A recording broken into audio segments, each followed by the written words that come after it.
tadi kita sudah belajar tentang Wali Songo. Ada berapa wali? 9. Yang pertama ada wali apa? Hah? Sunan Gresik. Terus apa lagi? Apa? Sunan Gresik. Namanya siapa? Maulana Malik.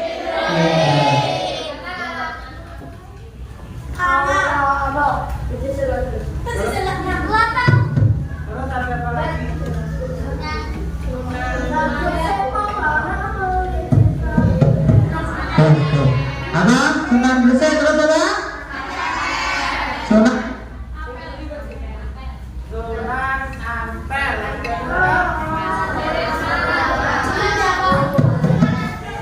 Nanti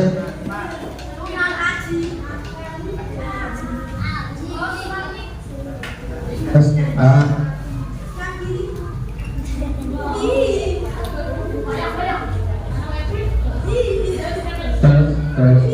oke, ada Raden Rahmat, Sunan Ampel. Terus ada apa lagi?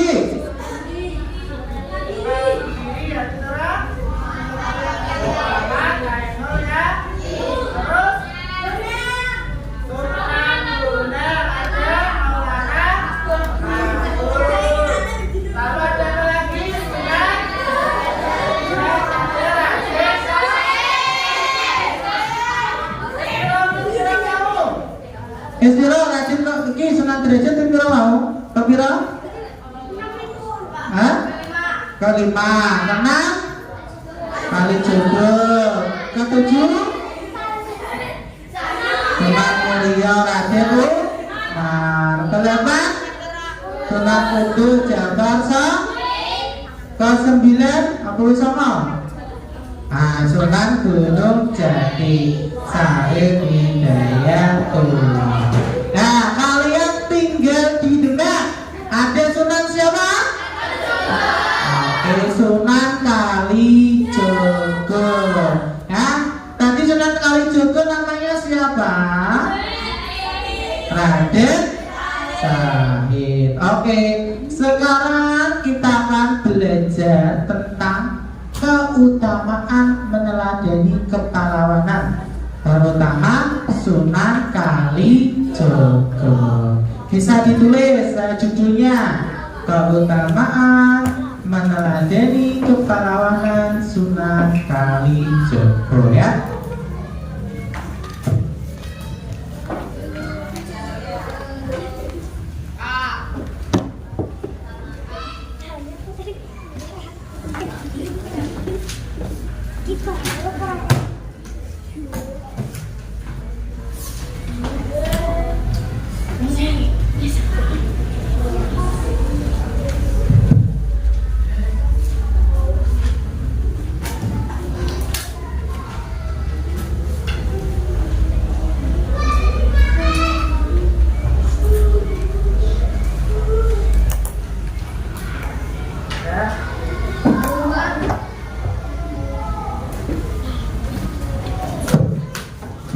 Mati ya. Nah, kenapa kok Sunan Kalijogo kok beranggap pahlawan, Pak? Pahlawan kan Yusuf merdekakan Indonesia saja. Kenapa? Kenapa Sunan Kalijogo dianggap pahlawan?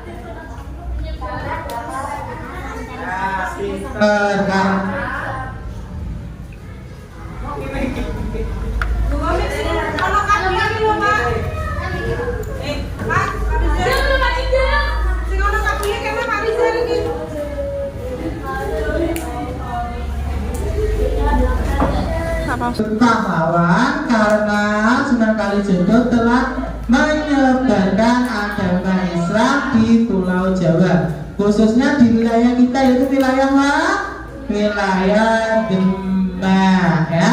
Oke, kita akan pelajari lebih mendalam Sunan Kalijogo itu siapa. Oke, Sunan Kalijogo adalah salah satu dari wali songo yang paling dikenal dan dihormati, berperan penting dalam menyebarkan agama Islam di Jawa. pada abad ke-15 dan abad 16 ya. Beliau dikenal dengan pendekatan dakwah tadi ya. Dakwah itu untuk menyebarkan agama Islam ya, yang sangat manusiawi, memanfaatkan kearifan lokal dan mengedepankan nilai-nilai kebudayaan Jawa dalam menyebarkan Islam. Kebudayaan Jawa tadi dari lagu apa? Kebudayaan Jawa yang diadopsi oleh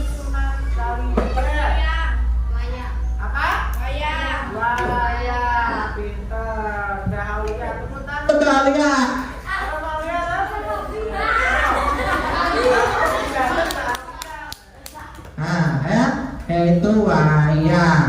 Oke, apa yang bisa kita pelajari dan teladani dari kepahlawanan Sunan Kalijogo dalam kehidupan sehari-hari? Yang pertama ya, kepahlawanan dalam kepemimpinan yang bijaksana ya. Kepemimpinan yang lembut dan penuh kasih sayang, Sunan Kalijogo mengedepankan kepemimpinan yang penuh kasih sayang dan keadilan ya. Jadi itu Sunan Kalijogo itu kepemimpinannya lembut dan penuh kasih sayang. Nah itu beliau mengajarkan bahwa kepemimpinan harus menjadi contoh yang baik dan bisa merangkul semua lapisan masyarakat, termasuk mereka yang tidak berpendidikan tinggi. Yang kedua, tidak menggunakan kekerasan ya dalam berdakwah. Sunan Kalijogo tidak ada kekerasan, tidak ada pemaksaan ya. Pemaksaan. Nah, kalau mau belajar, tidak ada kekerasan. Kalau gue ngejak kancamu ning di pasar wae kok saya geli ra itu kalau gue ya. Nah, tidak ada kekerasan ya. Nah, dalam perjuangannya Sunan Kalijogo tidak pernah menggunakan kekerasan, melainkan dakwah dengan cara penuh kebutuhan dan hikmah. Nah, ini kita udah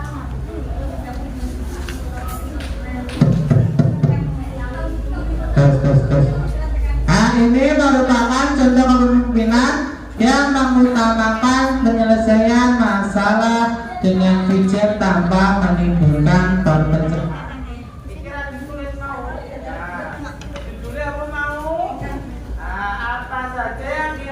Pelajari dan teladani dari kepemimpinan Sunan Kalijogo. Nah, tuh tulis dulu kita dari diringkes. Nah, ini diringkes kira poin. Nah, hal-hal yang kita perlu pelajari dan teladani dari kepahlawanan Sunan Kalijogo dalam kehidupan sehari-hari. Nah, kayak gitu harus pintar ringkas.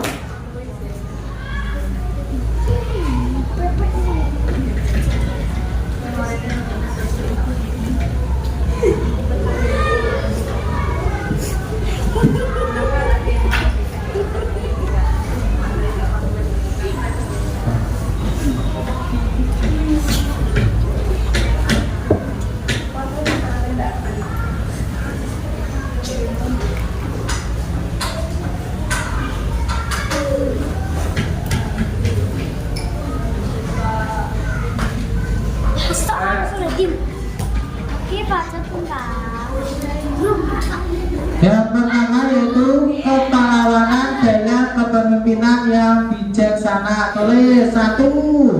Kepelawanan dalam kepemimpinan yang bijaksana. Pejam selendang. Pejam.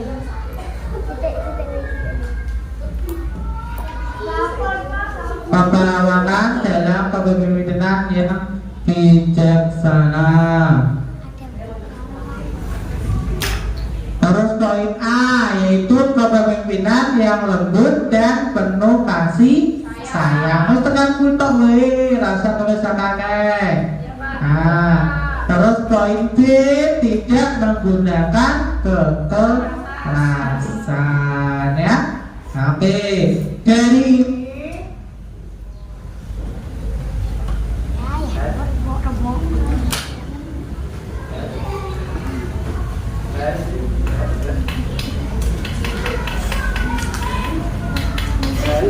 terus. Dari ini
Oke.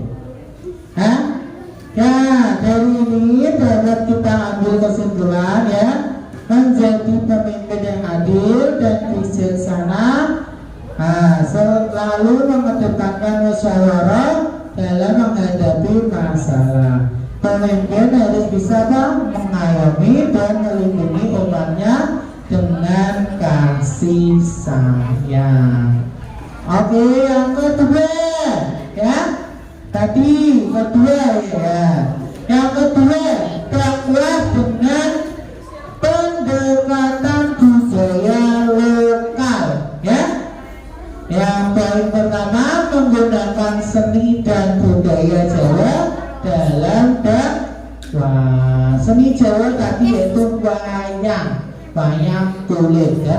Sunan Kalijogo dikenal dengan cara dakwah yang sangat unik, yaitu memanfaatkan seni budaya Jawa seperti wayang kulit, gamelan, dan tembang sebagai sarana untuk menyampaikan pesan-pesan Islam.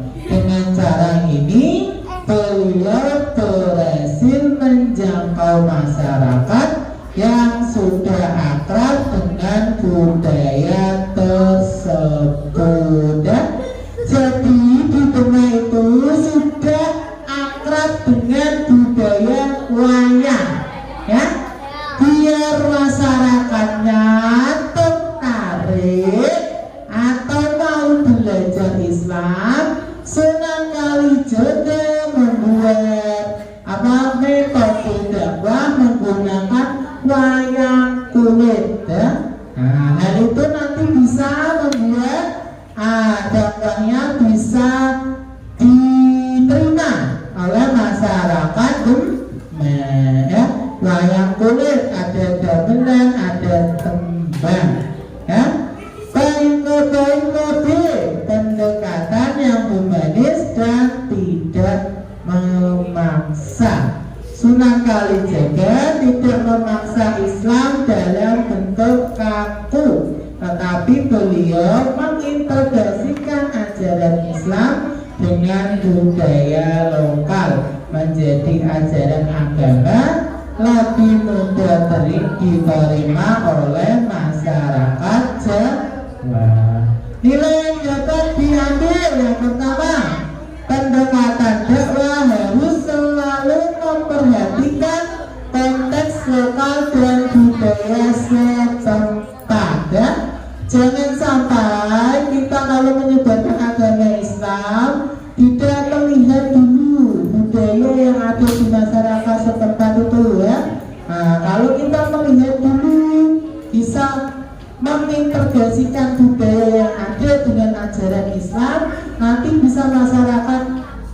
masyarakat bisa belajar dengan senang. Nah, tidak kaku ya, kita usahakan bahwa Islam itu agama yang tidak kaku ya, tidak kaku dan memaksa. Oke, lanjut. Kesabaran dan ketabahan dalam menghadapi tantangan ya. Nah, Sunan Kalijogo itu sabar, keteguhan hati dalam menyebarkan agama Islam. Sunan Kalijogo menghadapi berbagai tantangan dalam menyebarkan Islam di Jawa, terutama dari masyarakat yang menganut kepercayaan lama atau agama Hindu Buddha. Namun beliau tetap sabar dan tidak mudah menyerah. Nah, ini ya, Sunan Kalijogo itu sabar, teguh. Kalau Sunan Kalijogo tidak teguh, nah, tidak akan ada ini benar beragama Islam, itu nggak ada ya. Nah, dia teguh, sabar. Nah, itu menghadapi masyarakat benar yang dulu menganut ajaran agama Hindu Buddha. Beliau sabar dan tidak mudah menyerah dalam mendakwahkan agama Islam. Terus ketabahan menghadapi penolakan. Nah, berkira Sunan Kalijogo dalam berdakwah itu tidak ada penolakan dari masyarakat. Nah, itu pasti ada. Contoh kalau ini lama apa ditolak, mesti ada. Kalau kita ada ya penolakan. Kalau ada hal-hal yang baru masuk ke hidupmu, pasti kamu kalau hal tersebut hal yang yang awam, yang kamu belum tahu itu hal baik atau hal buruk, tapi kamu sudah beranggapan hal yang baru itu hal yang buruk, maka otomatis menolak karena kamu belum mendalami hal yang baru tersebut baik atau buruk ya. Padahal agama Islam itu agama yang baik, hal yang baik, hal yang mengajarkan masyarakat Indonesia dalam berbudi pekerti, berbudi pekerti, adat asal ya, dan menyembah Allah ya itu.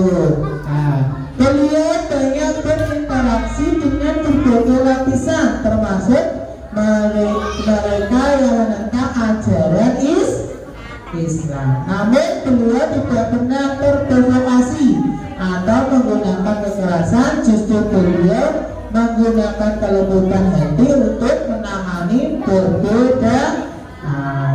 Nilai yang dapat kita ambil apa itu? Apa? Baca udah. Ayo baca. Cepat baca. Nilai yang dapat kita ambil.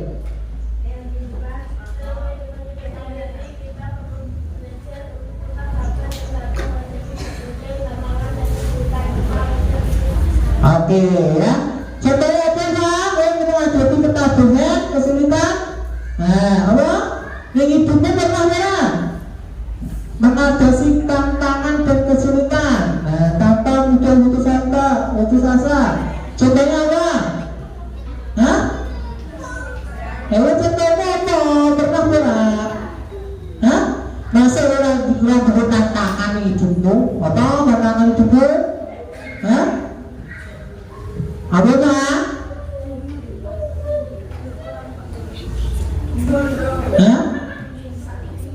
Apa lo? Tantangan siswa apa? Tantangan siswa? Belajar tantangan. Dalam mengatasi kelelahan belajar, kamu ngapain? Itu termasuk ya. Bisa belajar. Lalu apa lagi? Mempertahankan prestasi ya. Itu termasuk tantangan. Kalau alpa orang yang terus orang yang lorong itu tantangan berapa? Itu yang terus oke ya, lanjut. Poin selanjutnya, pengorbanan untuk agama dan masyarakat ya. Jadi Sunan kali jodoh itu mengorbankan semuanya untuk agama dan masyarakat. Dia tidak mementingkan diri sendiri, ya, tidak mementingkan duniawi dia, ya. Yang paling A, mengorbankan hidup duniawi demi berdakwah, ya. Sunan Kalijaga ra mikir sugih, ra mikir kaya, ra mikir emas akeh, ra mikir omah gede, ya. Dia memikirkan bagaimana cara untuk berdakwah, ya, tidak memikirkan duniawi. Yang selanjutnya mengorbankan waktu, tenaga, dan harta. Ini loh, bahkan Sunan Kalijaga mengorbankan hartanya yang dia punya untuk berdakwah, untuk mengajarkan agama Islam. Oke, ya. Nilai yang dapat kita ambil apa? Aman. Saya semua. Dibaca Adilnya si bater suaranya. Dil, baca Dil. Menjadi pribadi yang siap berkorban untuk kebaikan umat dan agama. Bahkan meninggalkan kenyamanan pribadi. kita Perlu merenungkan tentang pengorbanan yang kita lakukan untuk masyarakat dan agama kita. oke, pengorbanan apa Dil yang kamu pernah lakukan untuk masyarakat dan agamamu? Awal, hah? Awal Dil? Sedekah. Awal Dil? Sedekah. Hah? Kamu mau? Sedekah. Sedekah, Pak. Sedekah hartamu, ya. Oke, sedekah untuk fakir miskin. Lanjut, pintar sedekah ada bilang. Wow, seperti wow dikasih dikasih dikasih keren, wow keren, keren. Boleh ini lah, kok de orang semangat deh. Hah? Saya ngerti itu tidak jadi Pak Rizal. Yuk, 1, 2, 3, tapi wow. Dikasih dikasih dikasih wow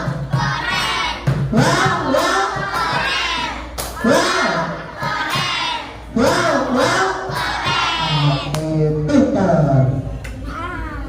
Oke, selanjutnya mengutamakan keseimbangan dunia dan akhirat, ya. Sudah kalau jadi nih antara dunia dan akhirat itu sama, ya. Tidak ada yang paling diutamakan. Semuanya seimbang, ya. Konsep hidup sederhana saat beribadah, saat bertaat beribadah. Yang kedua, contoh kehidupan dunia yang tidak berlebihan. Oke, nilai yang dapat kita ambil, keseimbangan antara dunia dan akhirat sangat penting. Kita perlu menjaga agar urusan dunia tidak melupakan kewajiban kita kepada Tuhan dan sesama, serta selalu menjaga kesederhanaan dalam hidup. Siapa sih senengannya boya-boya? Hah? Siapa sih yang senengannya lagi kayak uang jajan bisa menyisikan atau menabungkan, ya? Pintar, ya. Berarti kalian bisa berhemat, ya, tuh, ya, menjaga. Tidak hidup yang mewah-mewah, ya, selalu menjaga kesederhanaan dalam hidup. Oke. Oke lanjut nih. Kesederhanaan dalam hidup. Sederhana dalam gaya hidup yang berlaku kepada sesama ya.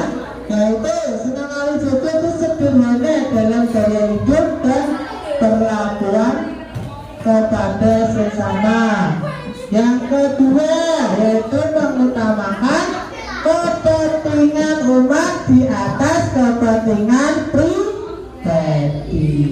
Nilai yang dapat kita ambil, kita perlu belajar untuk hidup sederhana, tidak tergantung pada materi atau kemewahan, dan selalu mengutamakan kepentingan umat dan orang lain di atas kepentingan diri sendiri. Mau ditulis?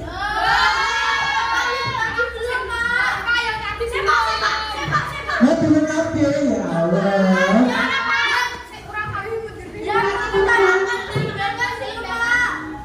Ditulis penting-pentingnya, nggak usah ditulis semua, ya. Keseimbangan belum, ya keseimbangan. Ini keseimbangan. Seimbangan.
Aku panas ya.